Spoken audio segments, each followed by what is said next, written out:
तो राजस्थान में फिर से बढ़ते कोरोना संक्रमण के बीच सरकार ने एक बार फिर नाइट कर्फ्यू और सख्ती करने के संकेत दे दिए हैं। पिछले कुछ दिनों में आमजन के साथ साथ माननीयों की जिस तरह लापरवाही देखी गई, वो संक्रमण बढ़ने के पीछे सबसे बड़ा कारण है। तो संक्रमण रोकने के लिए सरकार क्या कर रही है तैयारी, देखिए खास रिपोर्ट। फिर बढ़ने लगा कोरोना संक्रमण, लापरवाही पड़ रही भारी, फिर से लॉकडाउन की तैयारी। कोरोना के बढ़ते संक्रमित मरीजों को देखते हुए राज्य सरकार ने फिर से नाइट कर्फ्यू और सख्ती करने के संकेत दे दिए हैं। राजनेताओं के साथ आमजन की लापरवाही ने एक बार फिर से संक्रमण की रफ्तार बढ़ा दी है। देश में बुधवार को इस साल के सर्वाधिक संक्रमित मरीज मिले, तो राजस्थान में 2 महीने बाद फिर से 300 से अधिक नए संक्रमित मरीज मिले।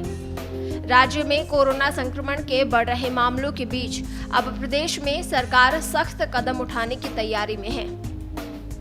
चिकित्सा मंत्री डॉक्टर रघु शर्मा ने ये संकेत दिए, अगर संक्रमित इसी तरह बढ़े तो नाइट कर्फ्यू और सख्ती के विकल्प खुले हैं।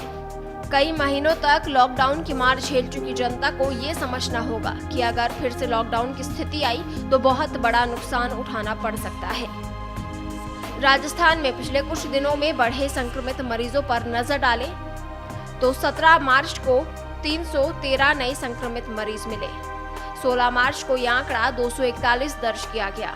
15 मार्च को 251 मरीज सामने आए। 14 मार्च को यह आंकड़ा 250 दर्ज हुआ।